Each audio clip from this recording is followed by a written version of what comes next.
Badan Penanggulangan Bencana Daerah BPBD selama tahun 2018 sampai dengan 2019 telah melaksanakan program penanggulangan bencana di wilayah Kabupaten Padang Pariaman dengan melibatkan seluruh unsur pemangku kebencanaan.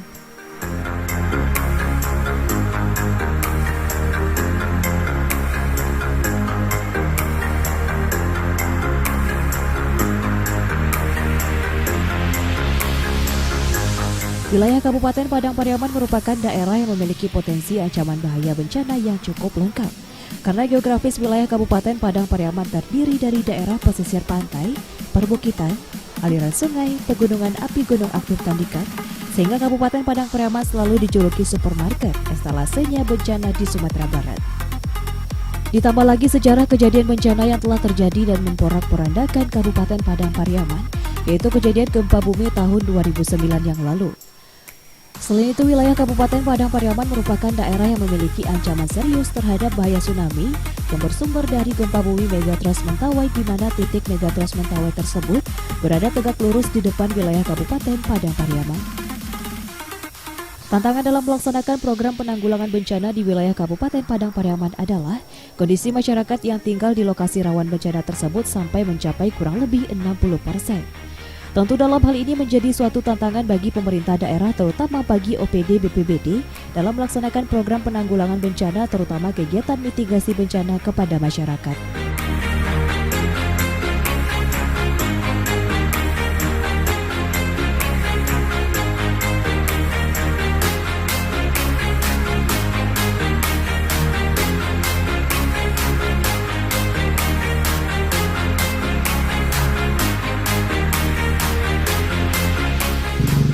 Jadi memang Kabupaten Padang Pariaman memang cukup memiliki luas yang lebih luas daripada kabupaten yang lain, di mana Padang Pariaman ini memiliki 10 ancaman bencana. Jadi di Padang Pariaman ini memiliki lengkap seluruh ancaman bencana, mulai dari tsunami, banjir, gunung meletus, termasuk banjir bandang dan tanah longsor, termasuk kebakaran hutan, termasuk puting beliung dan lain sebagainya, ada 10. Jadi kita kemarin tahun 2019 sudah menyelesaikan dokumen kajian risiko bencana untuk Kabupaten Padang Pariaman. Kita melihat bahwasanya Padang Pariaman ini adalah wilayah instalasi ataupun supermarketnya bencana, lengkap semuanya. Termasuk sejarah dari historis dari kejadian bencana di Padang Pariaman ini menjadi salah satu historis yang menjadi acuan oleh kabupaten lain, terutama di BNPB, karena 2009 itu adalah risiko bencana yang terbesar itu adalah di Padang Pariaman untuk khusus bagi masyarakatnya. Jadi makanya kita kemarin setelah kita menyusun dokumen kajian risiko bencana, ternyata seluruh kecamatan kita ini memiliki ancaman risiko lebih dari 10 risiko ancaman bencana. Seperti itulah, sehingganya dengan banyaknya ancaman bencana yang ada di wilayah Kabupaten Padang Pariaman, rata-rata penduduk Kabupaten Padang Pariaman ini sekitar 70% itu memang tinggal di daerah rawan bencana. Ini menjadi tantangan bagi kita khusus di BPBD untuk melaksanakan program penanggulangan bencana. Jadi kita BPBD Padang Pariaman, pertama kuncinya adalah kita mempererat koordinasi kita dan komunikasi kita dengan antar komunitas dan unsur-unsur terkait pemangku kebencanaan seperti Polres, Dandim, termasuk komunitas-komunitas kebencanaan seperti PMI yang tak kenal. Karena tanpa adanya pemangku kebencanaan yang lain tidak akan bisa BPBD bekerja sendiri. Nah, dengan adanya ikatan komunikasi dan koordinasi ini, kita melaksanakan secara bersama, melaksanakan edukasi dan mitigasi bencana kepada masyarakat. Jadi tiangnya masyarakat itu harus bisa cerdas menghadapi bencana. Jadi tidak perlu takut, intinya bencana ini tidak mungkin kita elakkan. Dia tetap ada selalu dimanapun, cuman kita cerdas menghadapinya. Untuk cerdas inilah kita melaksanakan edukasi, sebarluas informasi, bagaimana bentuk ancaman-ancaman yang ada di wilayah di seluruh Kabupaten Padang Pariaman, sehingga masyarakat dengan mengenal ancaman apa yang ada di depan mata, masyarakat Padang Pariaman bisa menyiapkan strateginya untuk mengurangi ancaman risiko. Seperti kita melaksanakan pendidikan ataupun edukasi kebencanaan di sekolah-sekolah sepanjang pesisir pantai yang menjadi ancaman kita untuk ancaman bahaya tsunami. Kemudian kita melaksanakan jambore pengurangan risiko bencana yang itu pertama sekali dilaksanakan di Sumatera Barat, kabupaten kota yang melaksanakan itu mengutus seluruh di negara-negara itu kelompok siaga bencana. Kita didik sehingga nanti kelompok siaga bencana inilah perpanjangan tangan BPBD untuk memberikan informasi tentang kebencanaan keamanan masyarakat. Kemudian kita sekali setahun kita melaksanakan rapat koordinasi menyeluruh Kapolres, Dandim, Bupati, Wali Kota, Camat, Wali Nagris, kemudian Kepala OPD membahas kondisi kebencanaan di wilayah Padang Pariaman. Bagaimana menyiapkannya, bagaimana untuk cerdas menghadapinya, dan bagaimana peran dari masing-masing unsur tersebut bisa terlibat dalam hal mitigasi bencana kepada masyarakat. Kemudian juga kita terakhir adalah mensahkan dokumen kajian kita yang telah kita susun bersama konsultan dari DDR Indonesia dari Jakarta. Itu sudah kita sosialisasikan kepada masyarakat bagaimana bentuk-bentuk ancaman yang ada di wilayah Padang Pariaman. Terakhir kita adalah kita memasuki kajian risiko bencana itu kita masukkan ke dalam revisi RT/RW kita Padang Pariaman. Kebetulan RT/RW kita revisi kemarin sudah disidangkan di Jakarta. Alhamdulillah itu sudah masuk, sehingga nanti kepala daerah bisa menjadikan acuan untuk melaksanakan pembangunan. Di daerah-daerah rawan bencana itu tidak bisa dilaksanakan pembangunan. Ini sudah menjadi acuan baku di RT/RW nantinya untuk memangku kebijakan dalam hal pembangunan di wilayah Padang Pariaman. Jadi ada beberapa hal yang kita laksanakan untuk kesiapsiagaan di wilayah Padang Pariaman. Jadi selama 2018 dan 2019, kalau berbicara penanggulangan bencana sesuai dengan Undang-Undang Nomor 24 Tahun 2007 tentang penanggulangan bencana itu ada 3 fase. Fase pertama adalah pra bencana sebelum kejadian bencana. Fase kedua adalah penanganan darurat sejak kejadian bencana itu. Fase ketiga adalah pasca bencana. Ketiga dalam tahap penanggulangan bencana itu, untuk fase pra bencana kita melaksanakan penanggulangan bencana mitigasi bencana berbasis non struktural. Seperti kita memasuki kajian risiko bencana kita ke dalam RT/RW, revisi RT/RW Kabupaten Padang Pariaman. Kemudian kita melaksanakan edukasi kebencanaan di sekolah, rapat-rapat koordinasi, jambore tingkat kabupaten. Kemudian untuk penanganan darurat, kita sudah memiliki call center 112 kebencanaan, satu-satunya di Sumatera Barat. Kabupaten kota yang memiliki adalah Padang Pariaman 112. Jadi call center bebas pulsa. Masyarakat bisa memencet dari HP 112 dimanapun selagi ada sinyal bebas pulsa, bisa terhubung ke Punjalop. Selain itu di penanganan darurat kita sudah memiliki katakanlah forum-forum komunikasi yang kuat, koordinasi antar komunitas bencana di wilayah Padang Pariaman.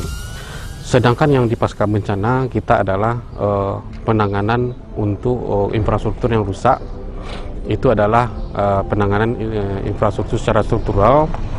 Seperti kita alhamdulillah 2019 kemarin sudah turun dana 25 miliar untuk pembangunan jembatan Sekabu, di mana jembatan Sekabu ini ambruk di tahun 2017. Seyogyanya dana ini turun di tahun 2018. Namun karena ada kejadian Padu dan Lombok, sehingga dana ini tersedot kedua daerah itu, karena itu adalah bencana skalanya besar, sehingga dana itu turun di tahun 2019. Seolah dalam sekarang ini sudah melaksanakan pelelangan. Selain itu pasca bencana juga kita melaksanakan koordinasi dengan Dinas PU untuk sesuai dengan tupoksi Dinas PU melaksanakan pembangunan infrastruktur, memperbaiki yang pasca bencana selama 2018-2019 itu sudah tertampung di anggaran sekarang ini, tinggal melaksanakan. Selain itu balik ke penanganan darurat, kita juga pelaksanaan di dalam fase struktural itu adalah penanganan darurat di abrasi pantai Pasir Baru di Kecamatan Sungai Limau. Termasuk di tahun 2018 kita adalah dapat bantuan untuk penanganan darurat perbaiki tebing sungai Batang Anai.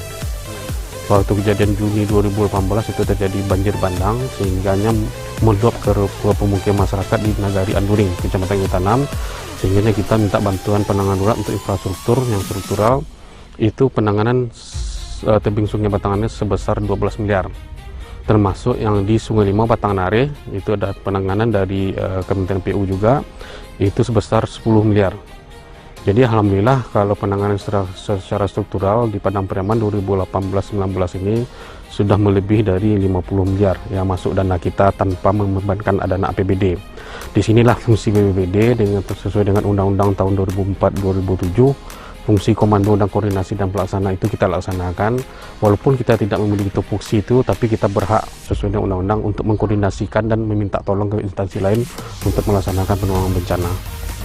Target kita dengan beberapa unsur-unsur terkait pemangku kebencanaan di Padang Pariaman seperti TPNI, Tagana, Polres, TNI, termasuk kelompok siaga bencana, kita tetap mencerdaskan masyarakat dalam menghadapi bencana. Tidak perlu takut, menghilangkan rasa takut.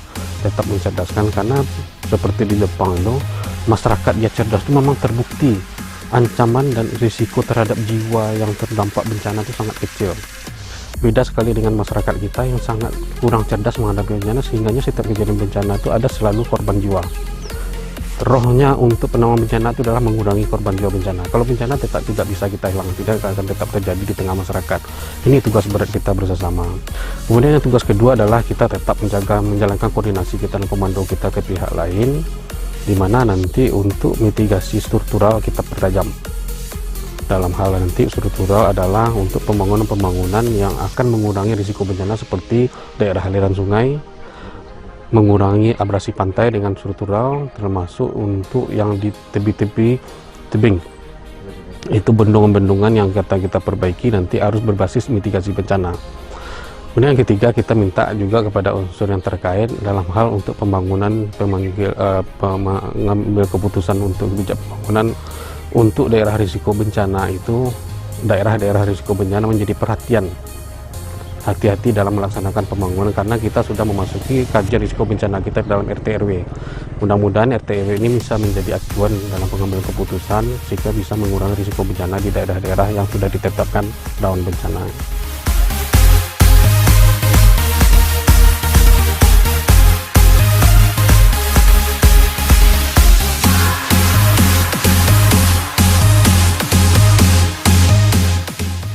Kegiatan mitigasi bencana yang dilaksanakan selama tahun 2018 dan 2019 oleh BPBD adalah mitigasi bencana berbasis non-struktural dan mitigasi bencana berbasis struktural.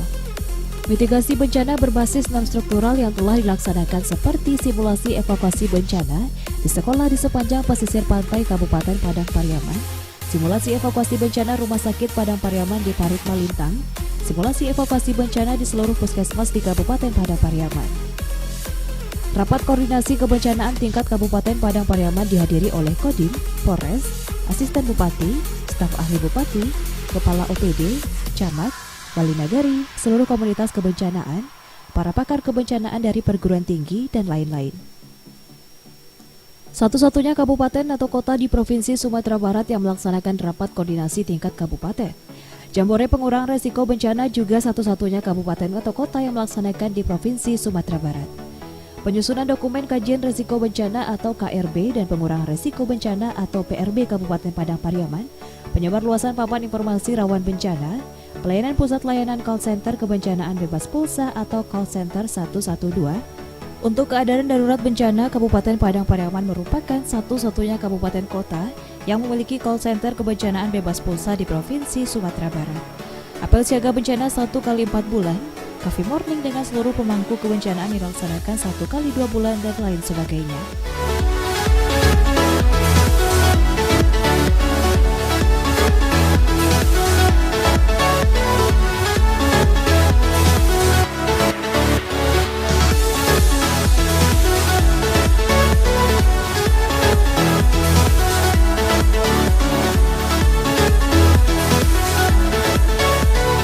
Memang ini adalah kegiatan untuk penanganan abrasi pantai, penanganan darurat abrasi di pantai dari Balai Wilayah Sungai Sumatera 5 Kementerian PUPR. Jadi abrasi pantai ini sudah terjadi sejak 2 tahun yang lalu. Seperti kita lihat, mengancam sudah merusak jalan, mengancam SD, SMP, dan perumahan.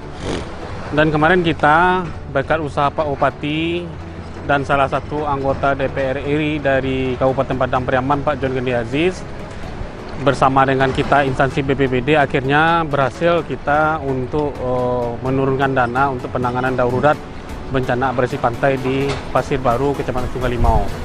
Jadi kegiatan ini dilaksanakan sejak akhir Desember kemarin sampai nanti diperkirakan selesai di April 2020.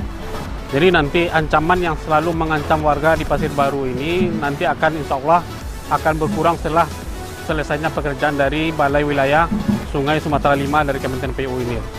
Jadi satu growin ini, istilahnya batu yang di sini adalah growin, itu jaraknya per 100 meter. Jadi jarak 100 meter itu ada sekitar 5 atau 45 susunan batu growinannya nantinya. Jadi itu nanti diperkirakan sampai panjang 500 atau 400 meter, itu mengarah ke muara. nanti itulah yang diamankan nantinya untuk kawasan yang terdampak dari bencana abrasi pantai ini. Karena ini adalah judulnya penanganan darurat bencana, itu yang diajukan proposal oleh ke Balai Wilayah Sungai Sumatera 5 ini ke Kementerian PU sesuai dengan permintaan Bupati, itu adalah sekitar 12-18 miliar. Tapi yang namanya dana penanganan darurat itu tidak bisa dipastikan berapa kebutuhannya, nanti dihitung, diaudit nanti setelah selesai target yang telah ditetapkan itu. Kalau yang untuk di Padang Pariaman ini adalah lokasi yang kedua. Yang pertama adalah di abrasi pantai Ulakan Tapakis. Ini adalah lokasi kedua, yaitu di Pasir Baru Kecamatan Sungai Limau. Kemudian nanti kita coba minta lagi bantuan kepada Balai Wilayah Sungai Sumatera Kementerian PUPR untuk penanganan abrasi pantai yang di Gasan. Ini berarti yang kedua penanganannya. Sebelum terjadinya batu grip ini terpasang, dulu kan abrasi pantai ini, di sini kan ada jalan aspal.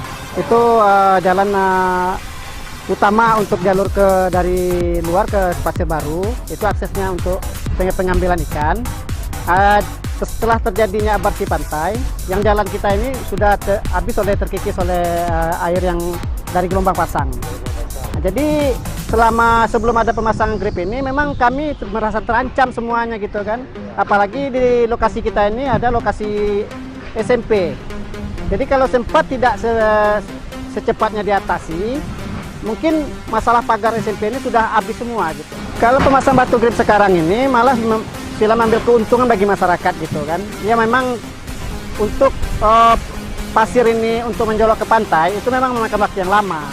Cuman kalau melihat dari gelombang pasang yang ada, yang ombak tadi ukurannya pasirnya ke pinggir, sekarang udah ada pembatas batu yang memang pas itu. Jadi tahanan ombak itu nggak langsung ke pinggir pantai. Nah, jadi itu keuntungannya. Harapannya kepada pemerintah, pembangunan sekarang yang sedang berlanjut ini kami ucapkan dengan syukur alhamdulillah. Mungkin ini suatu anugerah juga datang dari yang kuasa gitu kan. Cuman kalau dapat kami minta lagi kepada pemerintah, kami nggak jera-jera untuk meminta walaupun sudah ada gitu yang terpasang, tapi menginginkan kami lebih daripada ini enggaknya, supaya lokasi kami ini memang betul-betul aman dari abrasi pantai gitu.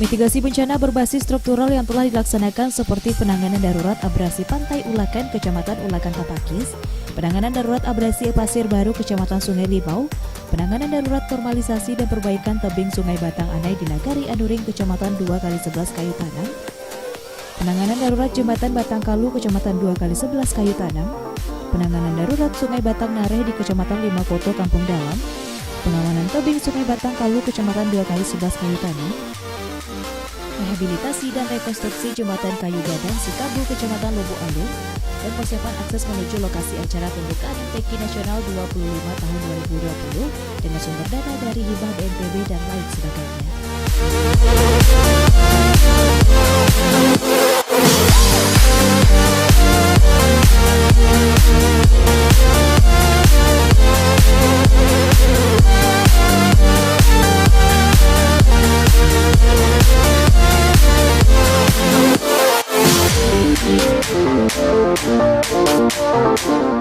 Ini adalah hasil penanganan darurat dan mitigasi struktural untuk pengamanan daerah Sungai Batang Anai. Jadi tahun 2018 ini pelaksanaannya dilaksanakan oleh Balai Wilayah Sungai Sumatera 5 Kementerian PUPR, di mana saat itu Juni 2018 terkena banjir bandang Nagari Anuring ini sepanjang aliran Sungai Batang Anai. Saat itu kita melaksanakan koordinasi, kita fungsikan jalan koordinasi kita ke pihak Balai Wilayah Sungai Sumatera Kementerian PU. Alhamdulillah pihak Balai telah melaksanakan fungsinya dan membantu pemerintah Kabupaten Padang Pariaman dengan melaksanakan pembuatan tanggul sepanjang daerah aliran Sungai Batang Anai ini di Nagari Anuring sepanjang lebih kurang 2,5 km dengan dana lebih kurang 12 miliar. Alhamdulillah kita berterima kasih kepada Balai Wilayah Sungai Sumatera 5 Kementerian PUPR yang telah menindaklanjuti kondisi keadaan darurat bencana kita saat itu waktu itu dan dilaksanakan. Alhamdulillah kita lihat hasilnya dan termasuk pelurusan aliran sungai ini, mengembalikan daerah aliran sungai ini seperti sedia kalanya. Sekitar yang terdampak itu dan terancam itu ada sekitar lebih kurang 500 kepala keluarga. Dan ini memang suatu ancaman yang serius, karena Batang Anai ini adalah batang terbesar, Batang Anai sungai yang terbesar, yang apabila di hulunya di daerah tanah datar pandang panjang itu lebat, ini akan terdampak di sini. Makanya kita berkoordinasi, karena adalah kewenangan Balai Wilayah Sungai Sumatera 5 dari Kementerian PU. Dalam hal penanganan darurat itu telah dilaksanakan untuk bantuan dana bencana, status dana bencana untuk penanganan darurat bencana banjir bandang waktu itu.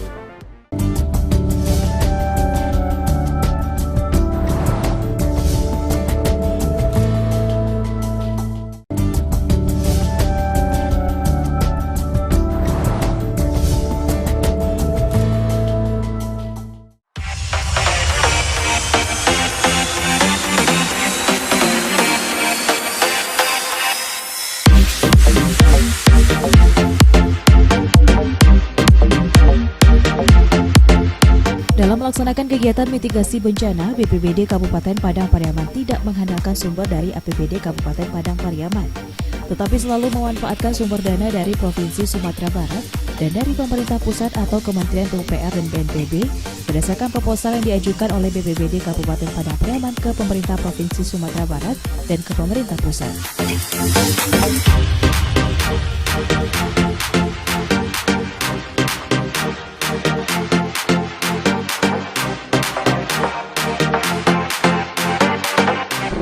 Ini masuk program pasca bencana rehabilitasi dan rekonstruksi BPBD Kabupaten Padang Pariaman. Alhamdulillah kita sudah dapat kucuran dari BNPB sebesar 25 miliar.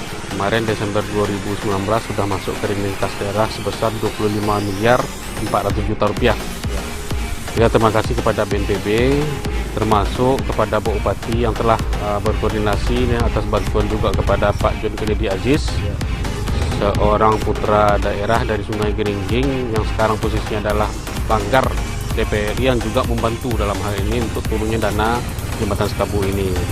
Tentu dalam hal ini perjuangan selama 2 tahun kita coba mohon bantuan kepada BNPB, namun karena di 2018 ada kejadian Palu dan Lombok, akhirnya dana ini tersedot ke Palu dan Lombok. Alhamdulillah sudah turun di 2019 dan saat sekarang ini sudah proses lelang pekerjaannya. Kalau sini diperkirakan ada 5.000 warga yang ada di daerah yang terisolir, sehingga masyarakat sampai memutar jauh ke daerah Kota Bura.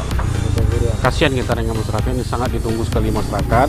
Tentunya dalam ini nanti dalam hal pelaksanaan kita mohon juga kerja sama masyarakat nantinya dalam hal untuk menunjang kelancaran untuk pembangunan konstruksi di lapangan nantinya gitu.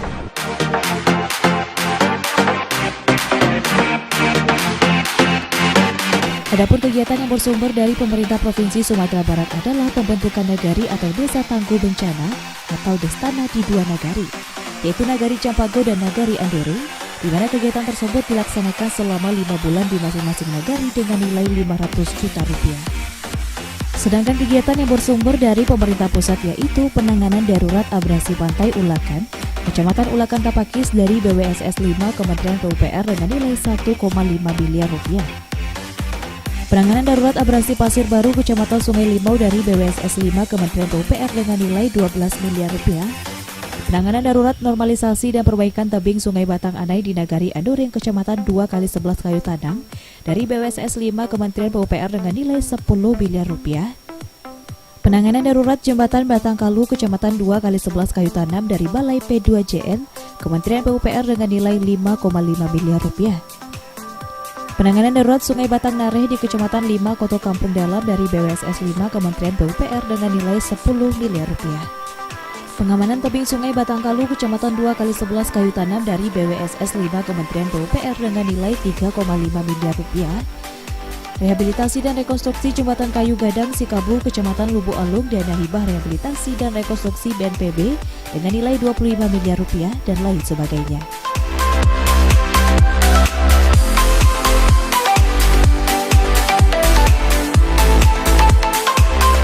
Dari rincian kegiatan di atas yang dilaksanakan bersumberkan dana dari pemerintah Provinsi Sumatera Barat dan pemerintah pusat dengan total sebesar 68 miliar rupiah. Jadi BPBD Kabupaten Padang Pariaman telah berhasil melaksanakan fungsi koordinasinya sesuai tupoksi BPBD dengan pemerintah provinsi membawa dana ke wilayah Kabupaten Padang Pariaman sebesar 68 miliar rupiah yang bersumber dana dari pemerintah Provinsi Sumatera Barat dan pemerintah pusat selama tahun 2018 dan 2019.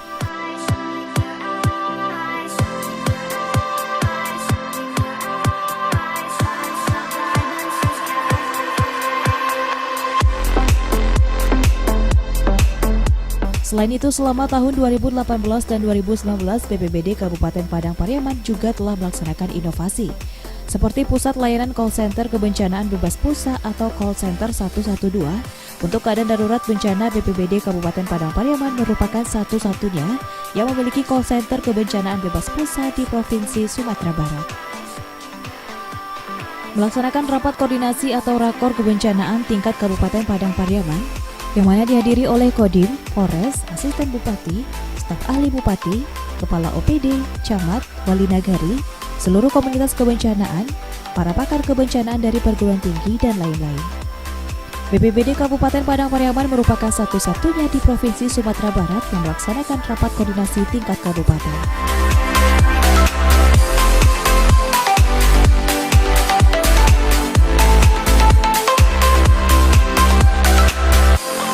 Selanjutnya, pelaksanaan Jambore Forum Pengurangan Risiko Bencana atau Jambore FPRB tingkat Kabupaten Padang Pariaman selama 5 hari 4 malam yang dihadiri oleh seluruh komunitas kebencanaan yang ada di seluruh kecamatan dan nagari-nagari. BPBD Kabupaten Padang Pariaman merupakan satu-satunya kabupaten atau kota yang melaksanakan Jambore FPRB tingkat kabupaten di Provinsi Sumatera Barat.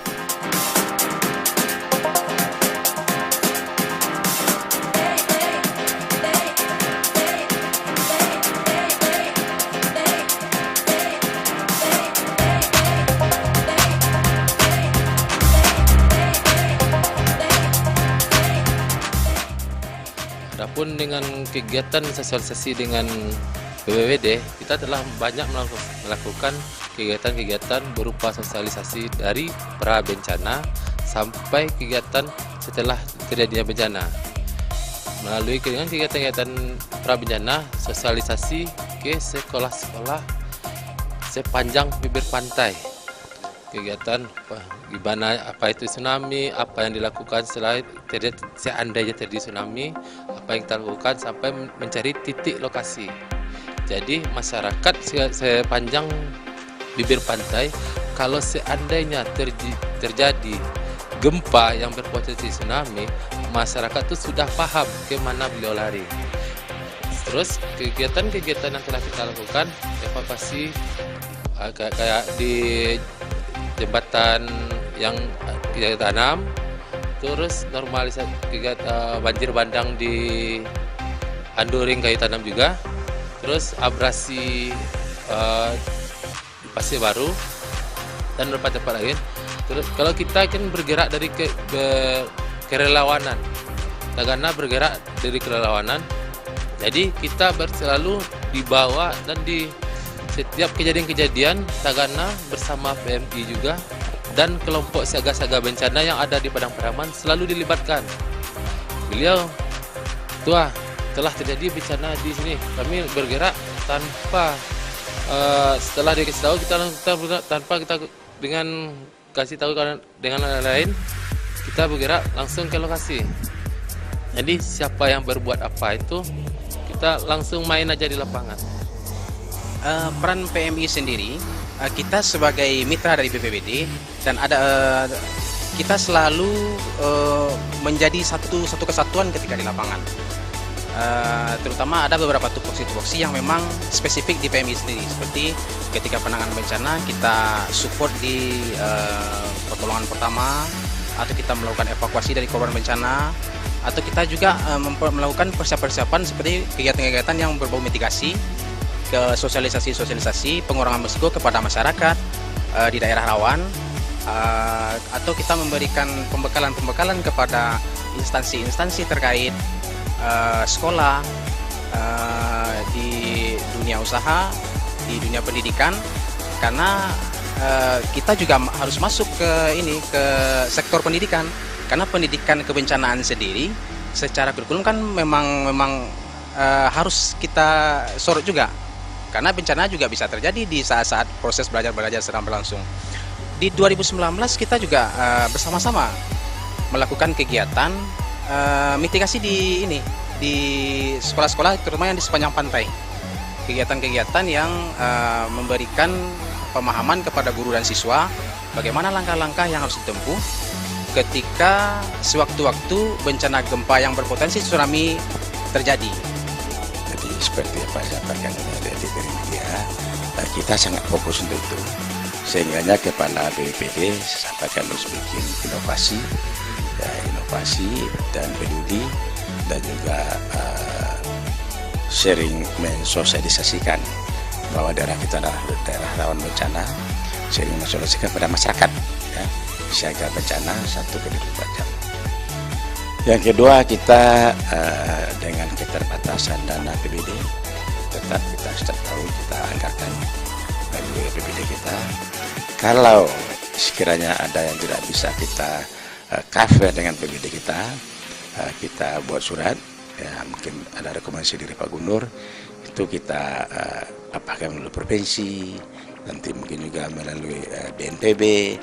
Nah, salah satu contoh, alhamdulillah tahun ini dalam minggu ini dia sudah lelang, itu seperti jembatan yang di Kota Bogor Lubalung, ya, itu kita dapat bantu, kita lebih kurang kalau saya salah hampir 26 miliar atau 25,5 miliar lebih kurang.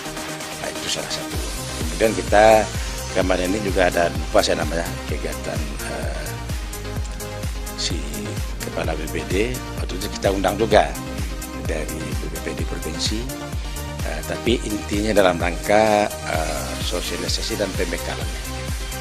Istilah teknis tidak bisa lupa Kepala BPD, tapi disampaikan oleh Kepala BPD provinsi pada saat itu dari 19 kabupaten kota baru Padang-Pariaman yang melakukan itu. Jadi waktu itu kita adakan ada 3 hari kalau saya rasa. Kita memang tadi sudah saya sampaikan, jadi dengan keterbatasan dana kita, karena daerah kita banyak bencana, kita bersyukur pada Allah alhamdulillah, ya. Tapi namun bencana seperti pantai, baik itu mulai dari Ulakan, ya, kemarin itu kan juga terancam, sudah puluhan rumah masyarakat abrasi yang masuk sungai. Nah, kita bikin surat melalui Kepala BPSDA pada Bogor, alhamdulillah dibantu.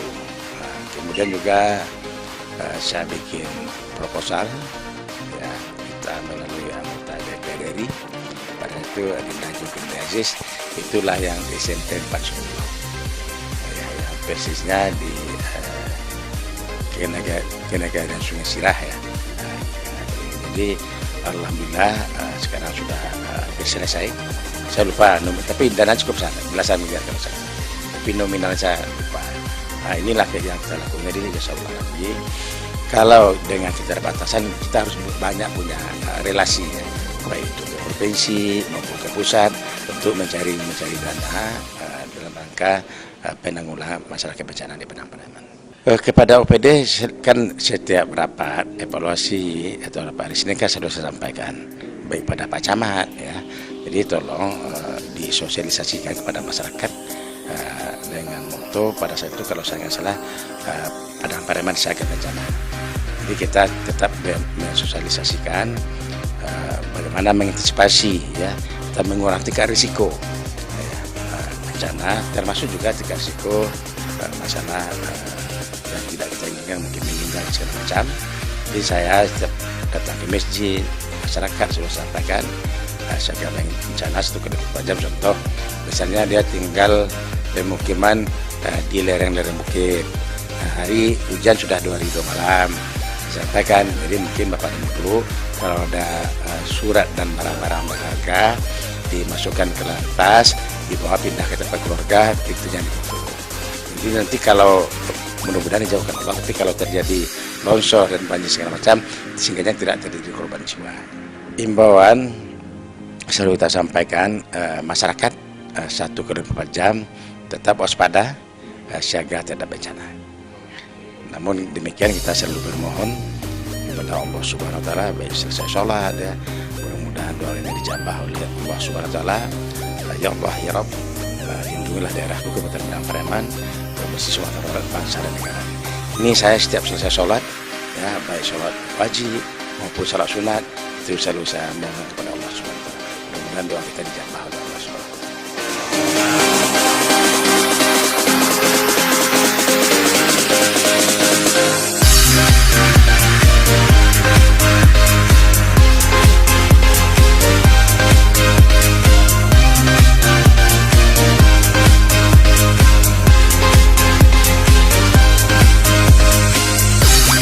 Menyikapi berbagai ancaman bencana, BPBD juga melibatkan kelompok Tagana dan PMI Padang Pariaman. Selain beraksi langsung saat bencana, Tagana dan PMI juga banyak melakukan kegiatan sosialisasi mitigasi bencana kepada masyarakat. BPBD Padang Pariaman dinilai sangat respon dan aktif dalam berkoordinasi dengan kelompok-kelompok siaga bencana yang ada di masyarakat.